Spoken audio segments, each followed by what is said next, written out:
नमस्कार, एक बार फिर YouTube चैनल पर आप सबका स्वागत है।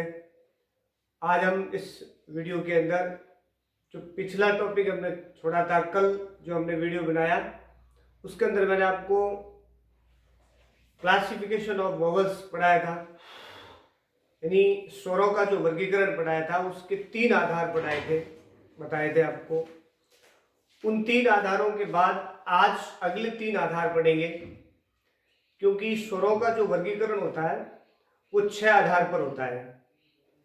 उन 6 आधार में से 3 आधार हमने पिछले वीडियो में पढ़ लिए थे। पहला आधार था स्वरों का, उस आधार के अंदर हमने मात्रा और उच्चारण के आधार पर स्वर पढ़े थे। दूसरा आधार था जीभ के प्रयोग के आधार पर। तीसरा आधार था हमें मुख द्वार या मुख विवर के आधार पर स्वर। आज के वीडियो में हम इन 3 के अलावा अगला चौथा जो वर्गीकरण है वो पढ़ेंगे। तो हम पढ़ रहे हैं, एक बार मैं हेडिंग लगा देता हूं, वो है वर्गीकरण। और किसका वर्गीकरण? कि वो वर्गीकरण है स्वर का। स्वर का वर्गीकरण पढ़ रहे हैं, जिसमें से 3 हमने पहले पढ़ लिए और चौथा आज पढ़ रहे हैं अपन। तो चौथा जो स्वर का वर्गीकरण है वो आधारित है आपके होठों पर आधारित। मैंने आपको जैसे पिछले वीडियो में भी बताया था, स्वरों का उच्चारण स्वर तंत्री या वाक्य यंत्र से होता है। वाक्य यंत्र के विभिन्न प्रकार के अवयव होते हैं, भाग होते हैं, जैसे स्वर तंत्रियां हैं, होठ है, जीभ है। इसके आधार पर स्वरों के प्रकार हैं। तो चौथा जो प्रकार है वो आपके स्वर का प्रकार आएगा, वो है ओठों के आधार पर स्वर के प्रकार। यानी कि ओठ के आधार पर आप स्वर को कितने भागों में बांट सकते हैं। देखिए, प्रैक्टिकल जब अपन स्वर को बोलेंगे, उच्चारण करेंगे उसका, और फिर अगर अपन किसी कांच के सामने खड़े होकर के अपने होठों की संरचना देखेंगे जिस समय स्वर का उच्चारण करते हैं, आप घर पे भी कर सकते हैं, आराम से देख सकते हैं। रटी रटाई चीज नहीं करनी है, मैंने पहले भी बताई थी। रटने की कोशिश नहीं करनी है, इसको समझना है, गहराई से अपने आप याद हो जाता है। तो अगर अपन इसको देखेंगे तो होठों के आधार पर स्वर 2 तरीके से बोले जाते हैं। 11 स्वरों का अपन उच्चारण करके अगर उनको निष्कर्ष निकालेंगे तो कुछ ऐसे स्वर हैं जिसमें होठों की स्थिति जो है वो गोलाकार हो जाती है। कुछ वर्ण ऐसे आएंगे, स्वर ऐसे आएंगे जिनका उच्चारण करते समय होठ की आकृति गोल आकृति में नहीं आती है। तो इस आधार पर हम होठों की स्थिति के आधार पर हम स्वरों को 2 भागों में बांट सकते हैं। वो पहला है गोलाकार कह सकते हैं, और गोलाकार को ही वृत्त कहा जाता है। तो आप ये कह सकते हैं कि वृत्त मुखी स्वर। वृत्त मुखी का मतलब, वृत्त का मतलब यहां है गोल। इसको आप सामान्य भाषा के अंदर ये भी कह सकते हैं गोलाकार। गोलाकार का मतलब है कि जिस स्वर के उच्चारण में मुख जो है, होठ जो है वो गोलाकार अवस्था में हो, यानी वृत्त की शेप में हो, वृत्त की आकृति में हो जाते हो, उन स्वरों को वृत्तमुखी स्वर कहा जाता है। अब आप बोल करके देख लीजिए इसको। पहला स्वर बोलते हैं अपन अ, होठ वृत्ताकार में नहीं आते, आ नहीं आता है, ई नहीं आता है, बड़ा ई नहीं आता है, ऊ। जैसे आप ऊ का उच्चारण करेंगे तो आपके होठों की स्थिति जो है वो गोलाकार में आ जाएगी, ऊ।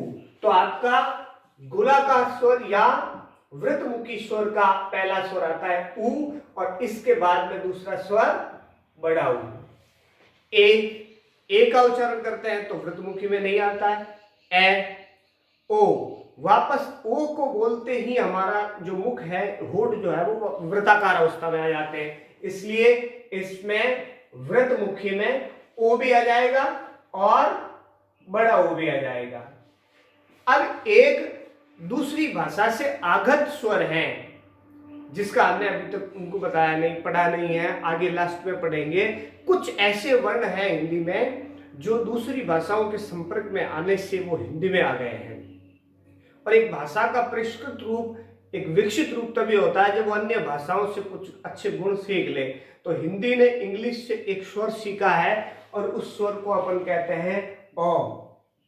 ये स्वर जो अर्ध चंद्र बिंदु लगा हुआ होता है, ऐसे कई हिंदी में शब्द लिखते हैं। जैसे अपन हिंदी में एक शब्द होता है ऑफिस, शब्द लिखते हैं अपन, इंग्लिश का ऐसे कैसे हिंदी में प्रयोग किया जाता है कई बार ऑफिस। तो ऑफिस शब्द लिखते समय ये ओ लगता है, ये ओ नहीं लगेगा। ऐसे कैसे अपन लिखते हैं कॉपी, तो कॉपी में ओ की ध्वनि नहीं लगानी है, ये आगत इंग्लिश की ध्वनि लगती है ओ, जिसको अपन ऐसे लिखते हैं कॉ और पी। तो ये ओ के अंतर्गत आता है, लेकिन ये ओ के समान नहीं है, इसलिए ये इंग्लिश से आया हुआ स्वर है। तो इनका भी उच्चारण करेंगे अपन तो हमारा जो होठ है वो वृत्त अवस्था में आ जाता है, गोल अवस्था में आ जाता है, इसलिए इनको वृत्तमुखी स्वर कहा जाता है। पहला है उ, ओ, और ओ। केवल कहने, लिखने, याद रखने से नहीं करना है, अपन बोल करके प्रैक्टिकल कांच के अंदर सामने खड़े होकर के आप देख सकते हैं कि इनका उच्चारण करते समय होठ वृत्तमुखी होते हैं या नहीं होते हैं। अब दूसरी बात आती है कि इसके अंदर दूसरा जो प्रकार आता है वो इसका ऑपोजिट विपरीत आएगा। विपरीत कैसे? अवृतमुखी, अवृतमुखी स्वर।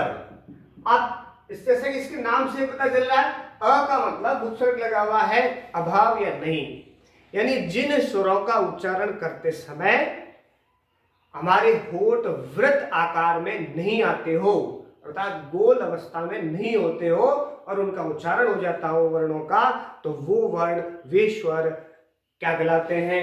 अवृतमुखी स्वर कहलाते हैं। अब कौन कौन से होंगे? तो इनको निकालने के बाद पीछे जितने भी स्वर बचते हैं वो सभी अवृतमुखी में आ जाएगा। जैसे आप क्या जाता है अ, आ, ई, ए और ए, ये सभी स्वर किसमें आते हैं?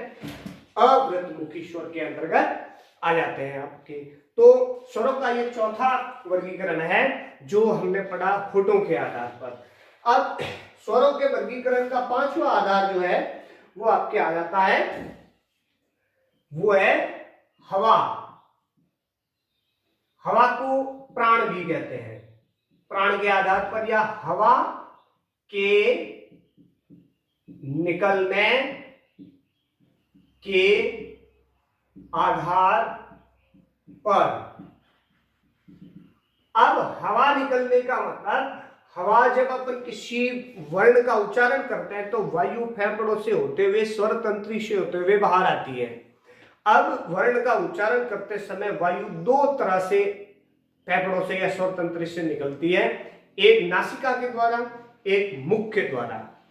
तो जिन स्वरों का उच्चारण नासिका के द्वारा होता है, यानी जिन स्वरों का उच्चारण करते समय वायु जो है मुख के साथ साथ नाक से भी निकलती हो, नासिका से तात्पर्य है नाक, तो वो नासिका से निकलती है हवा और मुख से भी निकलती है। और जिन स्वरों का उच्चारण केवल मुख से होता हो, वायु नाक से नहीं निकलती हो, तो इस आधार पर हम स्वरों के दो प्रकार बना सकते हैं। इसके वायु के निकलने के आधार पर दो प्रकार के स्वर बन जाएंगे। पहला होता है आपके अनुनासिक स्वर। अब यहां अनु उपसर्ग लगा हुआ है, अनु का मतलब होता है पीछे, पीछे पीछे, यानी वायु किसके पीछे या कहां से निकलती है? तो वायु नाक से निकलती है, तो वो वर्ण कहलाएंगे आपके अनुनासिक स्वर कहलाएंगे। अनुनासिक स्वर जो हिंदी के अंदर है वो सभी स्वरों को आप बोल के देखिए तो कोई भी स्वर ऐसा नहीं है जिनका उच्चारण करते समय वायु नाक से भी निकलती हो और मुंह से भी निकलती हो। अर्थात जिन स्वरों के उच्चारण में नाक की महत्वपूर्ण भूमिका हो, ऐसा 11 में से कोई भी स्वर नहीं है। किंतु फिर भी इसका नाम यहाँ क्यों आया, प्रकार इसलिए आया, हमारे कई बार देखते हैं अपन स्वर के ऊपर एक चंद्र बिंदु लगा हुआ होता है, उस समय उस स्थिति में स्वर का उच्चारण का तरीका बदल जाता है, इसलिए यहां अनुनासिक आया है। अगर अपन सीधे रूप से स्वर को देखें तो कोई अनुनासिक स्वर नहीं है, लेकिन अगर अ के ऊपर चंद्र बिंदु आ जाए, आ के ऊपर चंद्र बिंदु आ जाए, तो ये सारे जो स्वर है, आप चाहे अ तक ले लीजिए, इस स्थिति के अंदर ये सब स्वर क्या कहलाएंगे, आपके अनुनासिक स्वर कहलाएंगे, क्योंकि इनका उच्चारण बदल गया है। अब इसका उच्चारण कैसे होगा, अगर आप इसके नीचे सीधा ये अ लिखते हैं तो इसको बोलते हैं अ, लेकिन इसको कैसे बोलेंगे, इसको बोलेंगे आ। यदि आप इसको बोल के देखेंगे तो नाक की महत्वपूर्ण भूमिका है। कैसे है, इस वर्ण का उच्चारण करते समय नाक को हाथ से पकड़ के बंद कर लीजिए, उसके बाद इस अ का उच्चारण करिए, संभव नहीं है, नहीं हो सकता, लेकिन इस अ को उच्चारण नाक पकड़ करके बंद करके आप कर सकते हैं। इसको आप नाक बंद करेंगे अ बोल सकते हैं, लेकिन इसको नहीं बोल सकते क्योंकि ये नाक से ही उच्चारित होता है। जैसे इसको बोलते हैं अ, आ, ई, ऐसे बोला जाता है। तो नाक का महत्वपूर्ण भूमिका होती है, इसलिए इसको अनुनासिक स्वर कहा जाता है। अब बात आती है दूसरा कि ये तो हो गए जिन स्वरों का उच्चारण नाक से होता हो या जिनका उच्चारण करते समय वायु मुख के साथ साथ नाक से भी निकलती हो, तो वो अनुनासिक स्वर हो गए। अब जिन स्वरों का उच्चारण करते समय वायु केवल मुंह से निकलती हो, नाक का उसमें कोई रोल, कोई महत्वपूर्ण भूमिका ना हो, तो इस स्थिति में उसको कहा जाता है निर्नुनासिक। उस स्वर को क्या कहेंगे, निर्नुनासिक। निर का मतलब, उपसर्ग का मतलब होता है नहीं या अभाव, ठीक है, जैसे यहां अ का होता है वैसे ही निर का मतलब होता है नहीं। तो यहां कहा गया है निर्नुनासिक से तात्पर्य क्या है कि ऐसे स्वर जिनका उच्चारण करते समय वायु सीधी मुख से निकलती हो, नाक का उसमें कोई महत्वपूर्ण भूमिका नहीं हो, तो उसको निर्नुनासिक स्वर कहते हैं। अब निर्नुनासिक स्वर कौन से होते हैं, अ, आ, ई, ये सभी स्वर क्या कहलाएंगे, आपके निर्नुनासिक शब्द वर्ण कहलाएंगे। अब आता है इसका छठा जो अंतिम भाग है, जो आपका क्लासिफिकेशन ऑफ जो वोवल है, वर्गों स्वरों का जो वर्गीकरण है, उसमें अंतिम आधार आता है आपका, और वो आधार आता है घोषत्व के आधार पर। किसके आधार पर, घोषत्व के आधार पर। अब घोष का तात्पर्य क्या है, घोषत्व का मतलब तो पीछे प्रत्यय लगा हुआ है और ये भाववाचक संज्ञा बनाता है, तो इसलिए घोष का तात्पर्य क्या है, घोष का मतलब होता है कंपन। घोष का मतलब कंपन है, ठीक है, और कंपन से ही ध्वनि निकलती है, आवाज निकलती है, चाहे स्वर तंत्री हो, वाक तंत्र हो, उसके अंदर कंपन होगा तभी आवाज निकलेगी। तो घोष का मतलब है कंपन, यानी कि ऐसे वर्ण जिनका उच्चारण करते समय स्वर तंत्री के अंदर कंपन उत्पन्न होता हो, और ऐसे वर्ण जिनका उच्चारण करते समय स्वर तंत्री के अंदर कंपन नहीं उत्पन्न होता हो। तो इस आधार पर दो प्रकार के स्वर हो जाएंगे। अब वो दो प्रकार के कौन कौन से हैं, एक तो मैंने बताया आपको कि जब कंपन होता है तो उसको अपन कहेंगे सघोष। स का मतलब साथ, घोष का मतलब कंपन, यानी जिन स्वरों का उच्चारण कंपन के साथ होता हो उनको कहते हैं सघोष।